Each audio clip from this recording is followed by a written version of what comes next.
Comment vous dire? Le moins que l'on puisse dire, c'est que c'est une des périodes les plus extraordinaires, les plus folles, les plus denses de l'histoire de France. Alors, il y a peut-être des gens parmi vous pour lesquels les fructidors, les thermidors, les brumaires et les vendémiaires n'ont point de secret.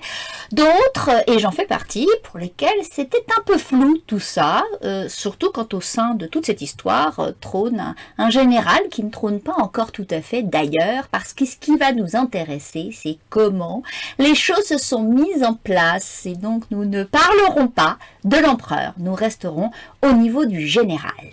Alors évidemment, il faut rappeler qu'à cette époque, qui est la nôtre, où le jugement fait mouche, nous tenterons de prendre un peu de hauteur et puis de garder un certain détachement, pour ne pas dire une modestie, et éviter de juger trop vite, notamment à l'aune de critères qui ne sont pas ceux des siècles passés et encore moins de cette période. Alors, personnellement, après 800 pages de Patrice Guéniffé, de cet ouvrage qui s'appelle Bonaparte et qui ne traite que de la période du consulat, et puis avoir bien lu le dictionnaire de Thierry Lens, deux ouvrages à mon avis de référence et extrêmement récents, je me suis dit, il fallait que je vous raconte tout ça parce que ça m'a passionné et j'espère que ça vous passionnera. Alors ça commence le 15 août 1769, nous sommes, vous n'ignorez pas, en Corse, Bonaparte, Bois-Naparte et Corse, français, écorce et français, écorce, et évidemment déjà là, on sent que ça tiraille un petit peu, mais ce n'est qu'un début. La famille, et puis Toulon, et puis Barras, et puis Robespierre, et puis l'Italie, et puis Rebarras, et puis l'Italie, et puis Arcole, et puis Masséna, puis Rivoli. Rivoli, là, ça va, là, les Parisiens maîtrisent Rivoli, hein, non, c'est vrai, on connaît bien. Bon, si c'est un peu long, Rivoli, c'est le long du Louvre.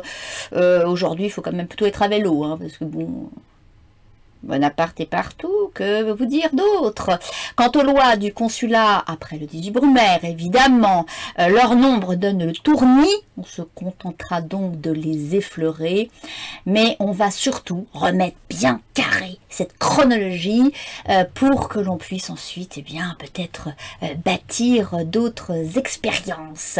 En tout cas, c'est le premier volet d'un cycle de 3 conférences, puisqu'ensuite il y aura une conférence semaine prochaine consacrée à l'Égypte et Bonaparte, et puis une séance qui nous ouvrira sur l'Empire, puisqu'on étudiera à fond le tableau du sacre de Napoléon conservé au Louvre.